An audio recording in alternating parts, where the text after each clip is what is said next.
도토미 구독자 여러분, 강나라입니다. 여러분, 제가 이렇게 자유의 대한민국에 와서 운전도 하고 있는데요. 제가 오늘은 운전을 하면서 놀랍고도 놀라운 일들이 많았는데 그 중에서도 충격받은 에피소드에 대해서 이야기하려고 하거든요. 함께 가시죠. 네, 첫 번째는요, 차가 많다는 건데요. 지하 터널, 굴다리처럼 위에 터널도 있고 그냥 도로도 있고 막 진짜 도로가 너무 많잖아요. 도로가 많은 만큼 또 차도 많아서 처음에 많이 놀랬거든요. 거짓말 아니고 북한에서 도로에 1시간만 앉아있잖아요. 차가 몇 대 지나갔는지 손으로 꼽을 수 있어요. 한국에서 10분 앉아있어도 차가 몇 대 지나갔는지 셀 수가 없습니다. 그럴 정도로 발달이 되어 있다고 해야 되나요? 와, 정말 놀랍습니다. 걸어다니고 대중교통 탈 때는 도로에 차가 많은지 이런 걸 몰랐는데 제가 직접 운전을 하고 다니니까 얼마나 차가 많은지 또 교통체증이 얼마나 심각한지를 알게 되더라고요. 두 번째는요, 끼어들기인데요. 초보 운전 때 시속 40km를 놓고 고속도로에서 제일 마지막 차선을 탔는데 1차선을 가야 되면 못 갑니다. 죽었다 깨도 24시간 운전해도 못 넘어가요. 고속도로는 다 빨리 달리잖아요. 이렇게 하고 가는데 누구 끼워줍니까? 안 끼워줍니다. 근데 정말 제가 운전을 하면서 깜짝 놀랐던 게 버스 기사님들. 버스 정류장이 한 4차선에 있잖아요. 그럼 버스 전용도로는 1차선이잖아요. 거짓말 아니고 여기서 사람을 태웠어요. 몸을 이렇게 비틀어요. 쭉 이렇게 그냥 뭐 선반인 줄 알았어요.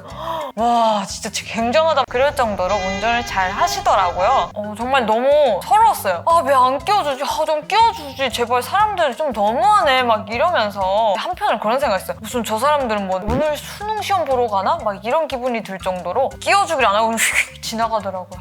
진짜 무서워요. 세 번째는요, 보행자가 먼저다라는 키워드인데요. 북한에서는 사람보다 차가 먼저예요. 근데 만약에 뭐 사고가 났잖아요. 그러면 운전자가 100% 가실이기도 한데요. 한국 같은 경우에는 우리가 횡단보도를 딱 건너야 되고 아니면 이제 신호 없는데 막 끼어들면 차 치워도 우리 잘못이 더 크잖아요. 근데 북한 같은 경우에는 횡단보도 신호가 없다 보니까 차를 확인을 하고 본인이 건너야 돼요. 아니면 이제 차가 사람을 칠 수도 있기 때문에 우리가 차를 피해야 돼요. 북한에서는 그래서 운전자들은 되게 자유롭게 운전할 수가 있습니다. 근데 이제 저희 회사 근처에 이제 사거리가 있는데 거기 횡단보도는 있는데 신호등이 없거든요. 차랑 사람이 같이 가려고 하잖아요. 근데 보니까 보행자가 다 지나갈 때까지 참아주더라고. 아니, 저는 그걸 보면서 저도 기다리긴 했지만 어떤 사람은 막 휴대폰하면서 진짜 천천히 가는 거 뒤에 차가 반응이라는 건 보지 못하나 보다. 이거는 서로가 배려해야 되는 건데 이런 부분에서는 조금 아쉬웠던 것 같아요. 여러분, 제가 오늘은 운전을 하면서 조금 충격받은 이야기들을 알아봤는데요. 솔직히 이제 한국에 와서 5년을 살고 운전을 하면서 4년을 살고 있는데요. 아직까지도 많이 적응이 안 되고 많이 충격을 받는 것 같아요. 왜 북한과 남한은 사는 게 많이 다르고 살아온 방식도 다르잖아요. 그러다 보니까 충격받고 이상한 게 당연한 거예요. 그거를 결합해가면서 살아가는 건데요. 뭐 늘 그래도 새로운 일들도 일어나고 신기합니다. 네. 여러분, 제가 말은 이렇게 해도 도로교통법을 정말 상당히 잘 지키는 아이입니다. 아시죠, 여러분?